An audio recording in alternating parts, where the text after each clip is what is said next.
minasyaitonir rajim. Bismillahirrahmanirrahim. Assalamualaikum warahmatullahi wabarakatuh. Alhamdulillahirabbil alamin wassalatu wassalamu ala asyrafil anbiya'i wal mursalin sayyidina Muhammadin ibn Abdullah wa ala alihi washabihi wa mawala.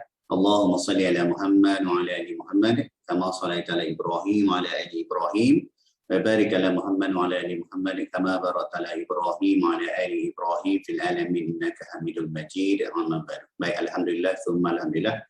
Ketemu lagi kita hari ini dalam bacaan bersama kitab Anak Kunci Syurga pula. Hari ini kitab Al-Quran Amazing. Al-Quran Amazing ini himpunan tafsir-tafsir ringkas karya Bestari ya. InsyaAllah kita dah masuk dah babak seterusnya. Novel agung novel agung kalam Allah dalam kisah surah Yusuf. Masuklah bab seterusnya di mana kita dah sampai bab di mana adik-beradik Nabi Yusuf dah pergi Mesir disebabkan oleh musim kemarau yang panjang. Ketika ni Nabi Allah Yusuf dah pun menjadi, dia panggil apa menteri ni, wazir menteri, belum, bukan raja menteri Nabi Yusuf tak pernah jadi raja Mesir, dia jadi menteri pembesar Mesir, dia bertanggungjawabkan untuk menguruskan perbendaharaan Mesir. Pada ketiga ni huru-hara satu Mesir, kawasan-kawasan Palestin dan sebagainya, kemarau panjang, tak ada makanan. Jadi keluarga Yusuf sebelum tu dah pun datang ke Mesir. Allahumma salli ala Muhammad. Awal juzuk 13 tu jumpa Yusuf, dia tak kenal Yusuf ni siapa, untuk membeli barang dagangan kata kunci dia membeli.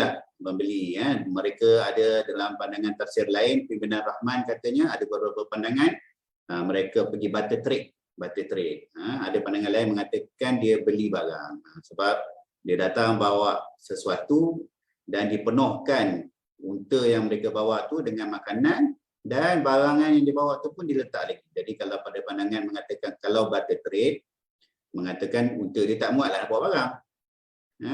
Barang yang unta bawa ke Mesir nak bawa balik semula ke Kanaan, tak larat lah. Jadi dikatakan bawa duit. Wallahu a'lam. Saya baca dalam Al-Quran ni di pengarang memilih ayat barangan tukaran Wallahu a'lam. Hari masuk babak seterusnya. Mulalah perancangan bagaimana Nabi Yusuf membuat helah bersama adik dia untuk mengekalkan adik dia Mesir. Sebab ujung nanti Nabi Yusuf akan bertemu dengan anak ayahnya Nabi Yaqub. Ada sedikit-sedikit pengajaran yang kita boleh ambil hari ini, insyaAllah kita akan baca bersama. Silakan adik baca. A'udzubillahi minasyaitonirrajim. Bismillahirrahmanirrahim. Qala hal amanukum alaihi illa kama amintukum ala akhihi min qabl.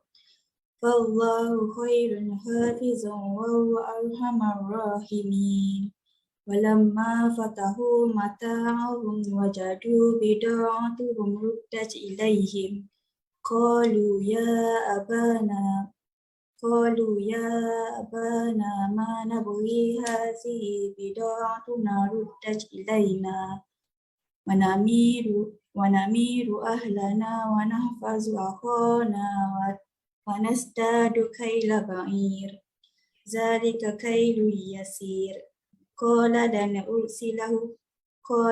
ursilahu ma'akum hatta tu'tuni mawsikum minallahi la ta'tunnani bihi illa an yuhata bikum. Falamma atauhu mawsikahum qala Allahu ala ma naqulu wakil. Waqala ya baniya la tadkhulu min babin wahidin wadkhulu min abwabin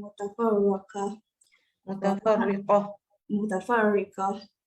Wa ma ughni ankum minallahi min syai'. Inil hukmu illa lillahi alaihi tawakkaltu wa alaihi falyatawakkalul mutawakkilun.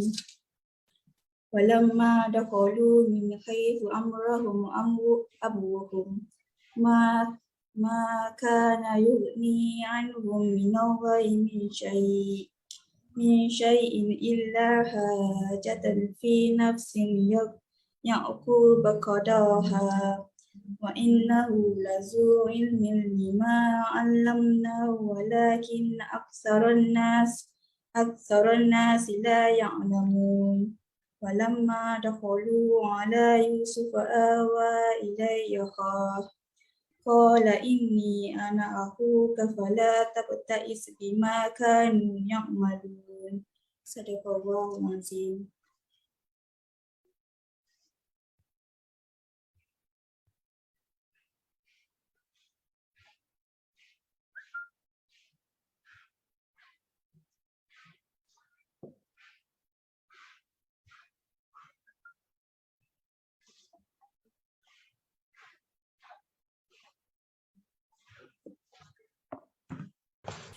Bos tak buka mic. Mereka menjawab itu ialah mimpi.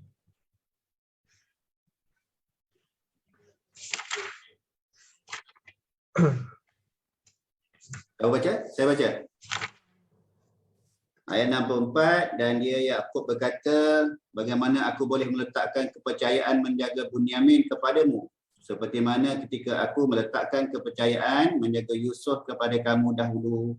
Allah adalah sebaik-baik penjaga dan dia maha penyayang antara para penyayang. Qala hal amanukum alaihi illa kama amintukum ala akhihi min qabl. Ayat tu 64. Dia sambung yang cerita minggu lepas lah, ya. Setelah baliknya adik-beradik Nabi Yusuf tu, dia bertemu ayah dia menceritakan bagaimana atas arahan pembesar Mesir tu. Kalau tahun depan nak datang, bawa adik yang seorang lagi tu. Dia pun dia kata susah adik tu nak lepas ke ayah. Susah. Tapi pembesar tu iaitu Yusuf lah. Dia tak tahu pembesar tu Nabi Yusuf. Pembesar tu dah bagi tahu yang bahawa kena datang, kalau tidak tak ada dapat barangan lagi dah. Ya. Kalau datang aku tambah lagi seekor unta penuh dengan barangan, boleh barangan iaitu makanan lah, boleh bawa ke Kanaan. Ingat adik-beradik Nabi Yusuf, Nabi Yakub ni semua duduk di Kanaan. Kanaan tu Palestin lah, Palestin, ya. Jadi dia balik jumpa Nabi Yakub, kata nak kena bawa Bunyamin. Nabi Yakub kata tak percayalah, susah, ya. Bagaimana aku boleh meletakkan kepercayaan kepadamu seperti mana ketika aku meletakkan kepercayaan kepada kamu dahulu.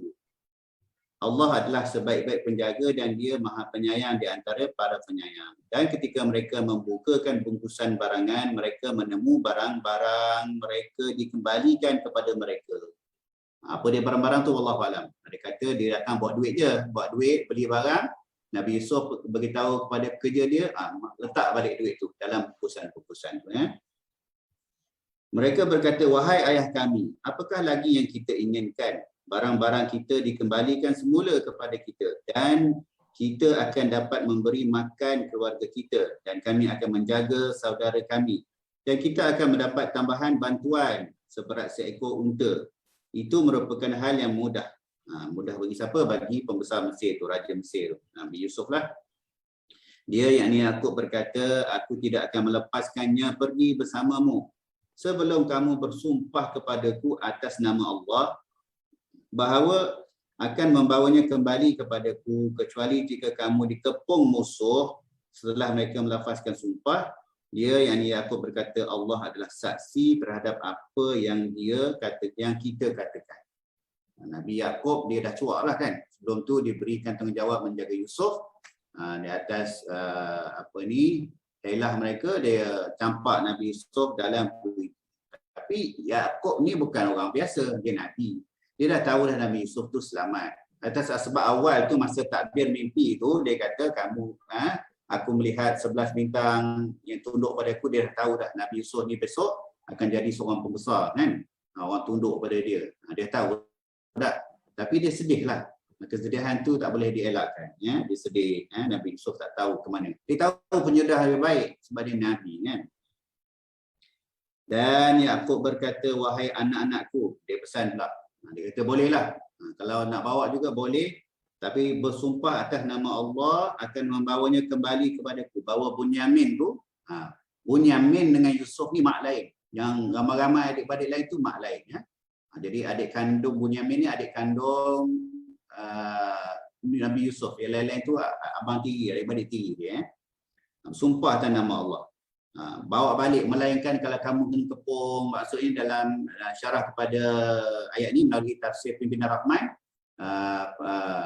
Mufassirin kata kalau kena kepung, kena serang, kalah. Maksud dia kena kalah di perjalanan lah dengan orang jahat. Tak apalah, aku terimalah, aku redha lah. Tetapi kalau tak sampai tahap tu, bawalah balik Bunyamin kepada dia. Seterusnya, dan dia, Nabi Yakub berkata, wahai anak-anakku, ini pesanan seterusnya. Janganlah kamu masuk melalui sebuah pintu gerbang sahaja, tetapi masuklah melalui pintu-pintu gerbang yang berbeza. Katakan Mesir tu ada beberapa pintu masuk ke kota Mesir. Atas sebab mereka ni orang luar. Ini dah beberapa tahun selepas gawat pertama. Gawat pertama tu kemarau tu kan. Itu yang semua ada makan. Itu kali pertama keluarga Yusuf datang beli makan ataupun barter trade makanan ke Mesir tu. Pada masa tu gawat, orang tak cara sangat. Kali ini Nabi Yusuf berpesan lebih. Antara sebabnya pertama, dia tak nak kali ini orang nampak sangat yang anak-anak dia masuk ke Mesir. Sebab orang Kanaan dengan orang Mesir ni cara pakaian dia berbeza. Itu satu pandangan mufassirin ahli tafsir. Yang kedua, disebabkan kali ini Bunyamin ikut sama. Bunyamin ikut sama. Jadi dia bimbang. Kalau masuk semua dalam satu pintu, nanti orang nampak. Orang nampak semua, ini orang luar ni. Orang luar masuk ramai-ramai ni, nak apa pula ni. Takut dia apa-apakan. Itu antara pandangan-pandangan sajalah. Tapi yang utamanya Nabi Yakub berpesan lagi. Pesan-pesan. Dia bagi SOP lah kepada anak-anak dia ni. Macam mana nak masuk Mesir. Antara pandangan lagi ialah mengatakan bagi mengelakkan mereka dikenakan sakit ain.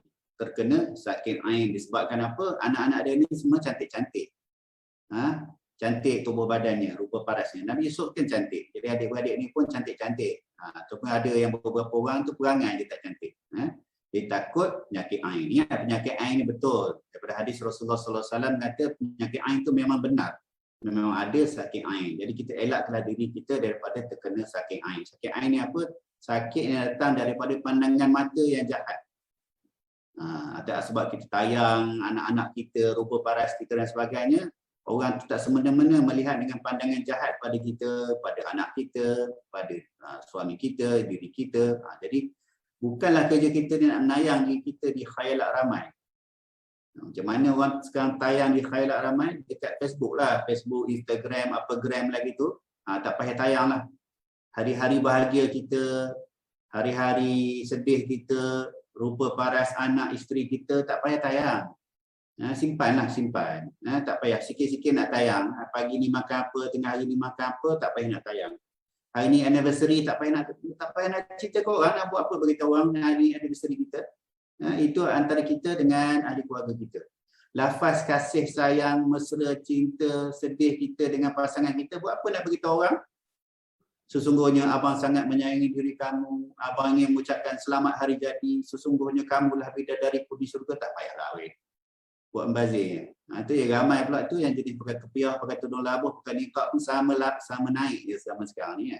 Jadi jangan kita elakkan daripada benda-benda itu berlaku. Saya harap jemaah-jemaah saya ni taklah begitu. Satu. Jadi sakit ain ni benar. Jadi dia kata masuk daripada pintu yang berbeza-beza. Namun demikian aku tidak dapat menyelamatkan kamu sedikit pun daripada takdir Allah. Atas sebab apa pun nasihat yang aku bagi, Nabi aku kata, kalaulah dah ditakdirkan oleh Allah, aku tak dapat menyelamatkan kita. Itulah kita ni. Ikutlah SOP macam mana pun, tapi kalau tiba-tiba nak kena COVID, kena juga COVID. Atau kita tak tahu daripada mana pun. Ramai sahabat kita tak tahulah kena mana. Semua berjaga apa semua, tapi kena juga. Keputusan itu hanyalah bagi Allah, kepadanya aku bertawakal dan kepadanya pula bertawakallah orang-orang yang bertawakal. Dan ketika mereka masuk mengikut apa yang diperintahkan oleh bapa mereka, maksudnya mereka itu tidak dapat menolak sedikit pun keputusan Allah, tetapi itu hanya sesuatu keinginan pada diri Yakub yang telah ditetapkannya. Dan sesungguhnya dia mempunyai pengetahuan kerana kami telah mengajarkan kepadanya. Tengok Nabi Yakub, dia datangkan dengan wahyu daripada Allah Subhanahu Wa Taala. Tetapi kebanyakan manusia tidak mengetahui. Dan ketika mereka menemui tempat Yusuf, dah masuk dah, berkumpul, dah jumpa dah pembesar Mesir tu, abang adik dia nama Yusuf tu. Dia menempatkan saudaranya Bunyamin di tempatnya. Nabi Yusuf panggil Bunyamin duduk kat sebelah dia. Dia berkata, sesungguhnya aku adalah saudaramu. Nabi Yusuf declare kepada Bunyamin, aku adalah saudaramu, jangan engkau bersedih hati terhadap apa yang telah mereka lakukan. Nanti kita tengok. Ini masuk babak pertama dulu. Nabi Yusuf jumpa Bunyamin dan seterusnya kita akan tengok bagaimana helah Nabi Yusuf supaya Bunyamin boleh kekal di Mesir, supaya akhirnya Nabi Yusuf bertemu dengan ahli keluarga dia. Ya.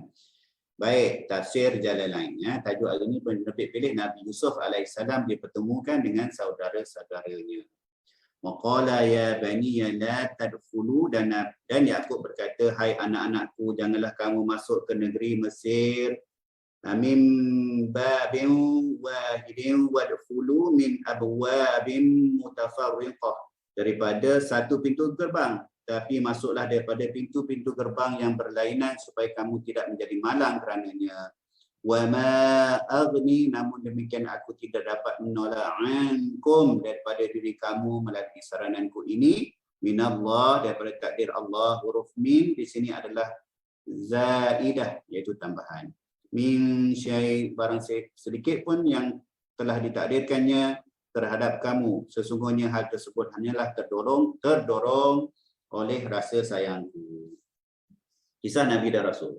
Pada saat Nabi Yusuf alaihissalam berjawatan bendahara negeri Mesir, Nabi Yakub alaihissalam mengutuskan semua anaknya kecuali Bunyamin, adik Yusuf, pergi ke Mesir bagi mendapatkan bahan makanan. Kerana pada saat itu daerah Yakub sedang dilanda kemarau. Kan'an, ingat nama Kan'an, belah Palestin. Kat mana wallahu alam. Ketika mereka masuk ke istana, Nabi Yusuf mengenali mereka, tetapi mereka tidak mengenalinya kerana lama tidak bertemu, dan bezanya pakaian yang dikenakan Yusuf. Yusuf dah pakai macam orang Mesir dah. Kerana Yusuf mengenakan pakaian kerajaan. Tak kala Yusuf melihat mereka, dia berkata, khabarkan kepadaku apa keperluan kamu. Mereka menjawab, kami daripada Syam. Kami datang kemari untuk memperoleh makanan. Nabi Yusuf berkata, kamu berdusta. Syam ni maksud dia semua masa zaman dulu semua panggil Syam tu. Daripada sekarang ni barulah pecah. Lebanon lah, Jordan lah. Dulu semua tu semenanjung tu, semua ujung tu semua Syam, sampai ke Palestin.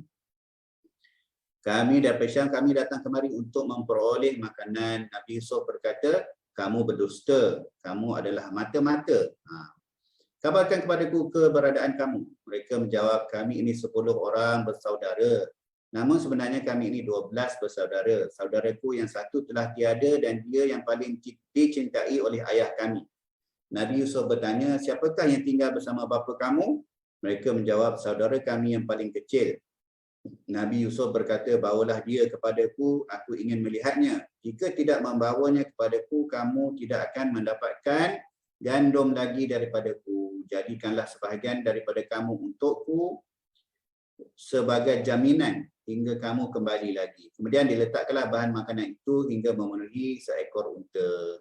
Ketika saudara-saudara Nabi Yusuf kembali kepada ayah mereka, mereka berkata, wahai ayah, sesungguhnya menteri Mesir itu memuliakan kami. Masa datang tu mereka diberi layanan. Layanan sebagai tetamu. Wahai ayah, sesungguhnya menteri Mesir itu memuliakan kami, apalagi jika ada sebahagian anak Yakub. Nescaya akan menambah perhormatannya, dan sesungguhnya dia menjadikan Sam'un sebagai jaminan. Dia berkata, bawalah saudara kamu kepadaku yang sangat disayangi oleh ayah kamu itu. Setelah itu Nabi Yakub mengizinkan mereka untuk membawa saudaranya yang diinginkan oleh Yusuf. Sebelumnya mereka diberi wasiat dan disumpah, memohon, bukanlah disumpah, maksud dia mohon angkat sumpah lah, untuk menjaganya. Ayat tadilah Nabi kata, aku tidak akan melepaskannya pergi sebelum kamu bersumpah. Ayat 66. Ketika mereka masuk ke istana, Nabi Yusuf menempatkan saudaranya Bunyamin di tempatnya dan baginda pun mengenalinya. Baginda menghormati mereka sebagai tetamu, lalu dihidangkan kepada mereka makanan. Ini dah masuk terjemahan dengan cerita muka surat seterusnya. Cerita ni bersambung-sambung. Kita dah ada sinopsis lah muka surat seterusnya.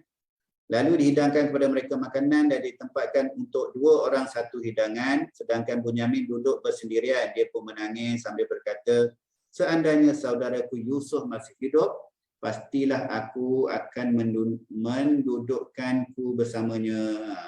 Lalu Nabi Yusuf pun mempersilakan duduk bersama dia dan makan bersamanya. Ketika malam tiba, disiapkanlah bagi mereka tempat tidur. Nabi Yusuf berkata, hendaklah tiap-tiap 2 orang bersaudara tidur pada satu tempat tidur, kecuali Bunyamin. Dia bersendirian. Nabi Yusuf berkata, yang seorang itu akan tidur bersamaku. Pada keesokan harinya, Bunyamin pun menerangkan kesedihannya kepada Yusuf. Nabi Yusuf berkata, sudikah saudaramu ini menjadi pengganti saudaramu yang hilang? Bunyamin menjawab, siapa yang tidak ingin mendapatkan saudara sepertimu? Hanya sahaja Yakub dan Rahil tidak melahirkanmu. Ayah mak dia. Ya. Nabi Yusuf kemudian menangis dan memeluk Bunyamin seraya berkata, sesungguhnya aku ini adalah saudaramu. Janganlah engkau bersedih hati terhadap apa yang mereka lakukan dahulu. Sesungguhnya Allah telah memberikan kebaikan kepada kita dan janganlah engkau beritahukan kepada mereka tentang apa yang aku beritahukan kepadamu.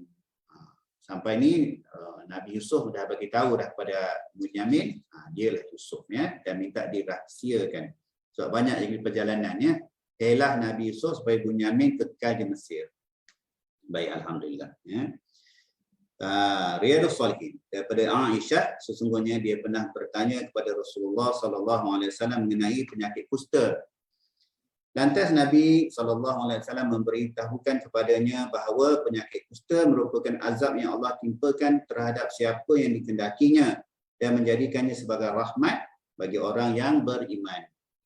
Tidaklah seorang yang berada di wilayah yang berjangkit penyakit kusta, kemudian dia tetap tinggal di negerinya dan selalu bersabar.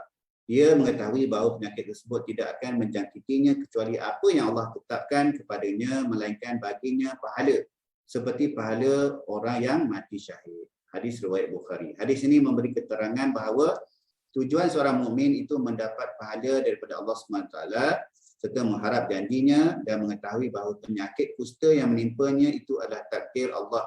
Demikian pula jika terhindar daripadanya. Pada zaman dulu lagi dah, Nabi melalui kelakuan Rasulullah SAW, sunah-sunah dia, apa yang dilakukan oleh para sahabat, kita dah tahu dah bagaimana cara Nabi dan para sahabat Amirul Mukminin dulu menguruskan penyakit-penyakit berjangkit ni, taun, kusta dan sebagainya. Pada zaman Rasulullah ada, pada zaman Sayyidina Umar pun yang panjang tu, penyakit taun yang panjang, ramai sahabat meninggal. Hadis Nabawi daripada Abu Hurairah radhiyallahu anhu, dia berkata Rasulullah SAW bersabda, barang siapa beriman kepada Allah dan hari akhirat, janganlah dia mengganggu tetangganya. Barang siapa beriman kepada Allah dan hari akhirat, hendaklah memuliakan tetamunya. Barang siapa beriman kepada Allah dan hari akhirat, hendaklah dia berkata baik ataupun diam. Satu, jaga tetangga. Antara nikmat-nikmat yang Allah bagi kepada kita, satu, rumah yang selesa, kenderaan yang selesa dan tetangga yang baik. Bayangkan dapat jiran tetangga yang tak baik, jenuh juga kita weh. Jenuh. Jenuh. Tak kira tak baik tu dari segi apa, adabnya ke, kelakuannya ke, anak-anaknya ke, foto ke apa ke, wallahualam lah. Jenuh ke kita. Jadi antara salah satu nikmat yang Allah bagi ialah tetangga yang baik. Kita juga diarahkan untuk menjaga tetangga. Macam mana jaga tetangga, begitulah tadi. Kalau ada kelemahan tetangga, janganlah kita bising-bising. Kucing dia masuk rumah kita berak ke, janganlah sampai kita nyapu, kita pun bising lah, kucing siapa berak dalam rumah aku ke busuk. Tak ada. Kita tahu dia kat sebelah kan. Kita diam-diam kita diam dia, kita bersihkan je lah. Jaga, jangan kotor dekat-dekat rumah dia, kita jangan kotorkan. Jangan kita parking depan rumah dia, apa-apa sajalah, ada adab jaga tetangga ni. Kita diarahkan, bukannya good to have, memang must have. Akhlak ni kita kena ada untuk menjaga tetangga. Atau kalau kita masak sedap-sedap, boleh bau kepada jiran tetangga, kita kena bagi. Apatah lagi kalau kenduri kendara kan. Kenduri kendara kita kena jemput. Orang sebelah, tak pun hantar je makanan. Kalau kita saudara mara datang rumah ramai kan, kita masak-masak tu kita hantar jiran keliling-keliling kita.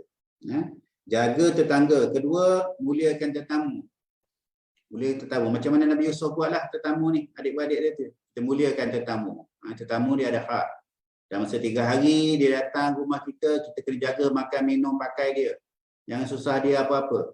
Tetamu pun kena faham, dan 3 hari itu dia dijaga oleh host.